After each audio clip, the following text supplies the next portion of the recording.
പ്രവാസ ലോകത്തെ വാർത്തകൾ. സൗദി ഇറാൻ ബന്ധം വഷളാകുന്നു. പ്രാദേശിക തർക്കങ്ങൾ അവസാനിപ്പിക്കാതെ ആണവ കരാർ നിലനിൽക്കില്ലെന്ന് സൗദി അറേബ്യ. ഹോർമുസ് കടലിടുക്കിന്റെ നിയന്ത്രണത്തിനായി പുതിയ ഭരണ സംവിധാനങ്ങളോ ക്രമീകരണങ്ങളോ കൊണ്ടുവരുന്നത് അംഗീകരിക്കാനാകില്ലെന്ന് സൗദി അറേബ്യ. നിലവിലുള്ള സംവിധാനങ്ങൾ മാറ്റുന്നതിന് യാതൊരു ന്യായീകരണവുമില്ലെന്ന് സൗദി വിദേശകാര്യമന്ത്രി ഫൈസൽ ബിൻ ഫർഹാൻ രാജകുമാരൻ പ്രസ്താവിച്ചു. ഓസ്ട്രിയയിലെ വിയന്നയിൽ നടന്ന European council on foreign relations വാർഷിക യോഗത്തിലെ ചർച്ചയിലാണ് അദ്ദേഹം ഇക്കാര്യം അറിയിച്ചത്. യുദ്ധത്തിനു മുൻപ് ഹോർമുസ് കടലിടുക്കിന്റെ കാര്യങ്ങൾ കൃത്യമായ രീതിയിലാണ് മുന്നോട്ടു പോയിരുന്നതെന്നും അതിൽ മാറ്റം വരുത്തേണ്ട സാഹചര്യമില്ലെന്നും അദ്ദേഹം ചൂണ്ടിക്കാട്ടി. കർശനമായ പരിശോധനകളും നിരീക്ഷണ സംവിധാനങ്ങളും ഉറപ്പു നൽകുന്ന ഒരു ആണവ കരാറിനായി സൗദി തുടർന്നും സമ്മർദ്ദം ചെലുത്തും. പ്രാദേശിക പ്രശ്നങ്ങൾക്ക് പരിഹാരം കാണാതെ മുന്നോട്ടു പോകുന്ന ഒരു ആണവ കരാറും നിലനിൽക്കില്ലെന്ന് അദ്ദേഹം മുന്നറിയിപ്പ് നൽകി. സമീപ വർഷങ്ങളിൽ സൗദിയും ഇറാനും തമ്മിലുള്ള ബന്ധത്തിൽ വിള്ളലുകൾ വീണിട്ടുണ്ടെന്നും അവയെല്ലാം പരിഹരിക്കാൻ ശ്രമിക്കുമെന്നും അദ്ദേഹം വ്യക്തമാക്കി. News desk MyFin TV. ഖത്തറിൽ വിസ നിയമങ്ങൾ കർശനമാകുന്നു.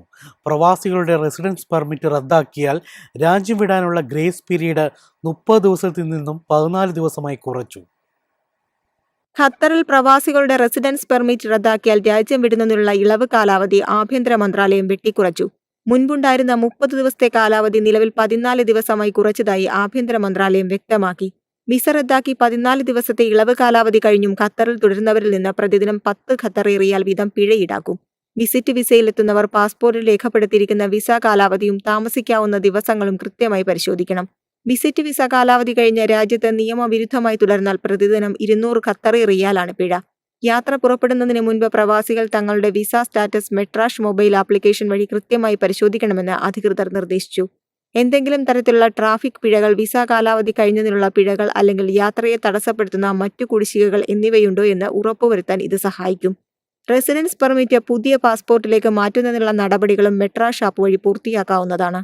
News desk MyFin TV. Startup രംഗത്ത് കരുത്ത് തെളിയിച്ച് ബഹ്റിൻ. ആഗോള സംരംഭകർക്ക് അവരുടെ ആശയങ്ങൾ വികസിപ്പിക്കാനും പരീക്ഷിക്കാനുമുള്ള മികച്ച അവസരം ഒരുങ്ങുന്നു. സ്റ്റാർട്ടപ്പുകളും അവയ്ക്ക് പിന്തുണ നൽകുന്ന സേവനങ്ങളും തമ്മിലുള്ള പരസ്പര പ്രവർത്തനങ്ങളെ അടിസ്ഥാനമാക്കി തയ്യാറാക്കിയ ഗ്ലോബൽ സ്റ്റാർട്ടപ്പ് ഇക്കോസിസ്റ്റം റിപ്പോർട്ട് 2026 പ്രകാരം മിഡിൽ ഈസ്റ്റ്, നോർത്ത് ആഫ്രിക്ക മേഖലയിലെ മികച്ച 5 സ്റ്റാർട്ടപ്പ് ആവാസ വ്യവസ്ഥകളിൽ ഒന്നായി ബഹ്റിൻ ഇടം പിടിച്ചു. സ്റ്റാർട്ടപ്പുകളുടെ മൂല്യം, ഫണ്ടിംഗ്, എക്സിറ്റുകൾ എന്നിവ കണക്കിലെടുത്താണ് ഈ റാങ്കിംഗ് നിർണ്ണയിച്ചിരിക്കുന്നത്. വിവിധ വിഭാഗങ്ങളിലായി ബഹ്റിൻ ശ്രദ്ധേയമായ പ്രകടനം കാഴ്ചവെച്ചു.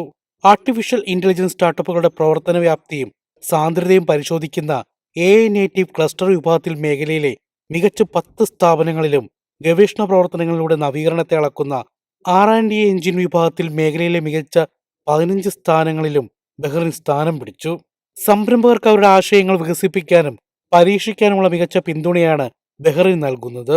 തൊഴിൽ മേഖലയിലെ പരിഷ്കാരങ്ങൾ, കുറഞ്ഞ പ്രവർത്തന ചെലവ്, അനുകൂലമായ നിയമവ്യവസ്ഥ, ഫിൻടെക്, ഡിജിറ്റൽ ഇന്നൊവേഷൻ മേഖലകളിലുള്ള ശ്രദ്ധ, സർക്കാർ സ്വകാര്യ പങ്കാളിത്തത്തോടെയുള്ള വികസന പ്രവർത്തനങ്ങൾ എന്നിവ ബഹ്റിനെ സംരംഭകർക്ക് പ്രിയപ്പെട്ട ഇടമാക്കി മാറ്റുന്നു. News desk MyFin TV. എളുപ്പത്തിൽ സമ്പാദ്യം വളർത്താം. ഇന്ന് തന്നെ മൈഫിൻ TV ആപ്പ് ഡൗൺലോഡ് ചെയ്യൂ.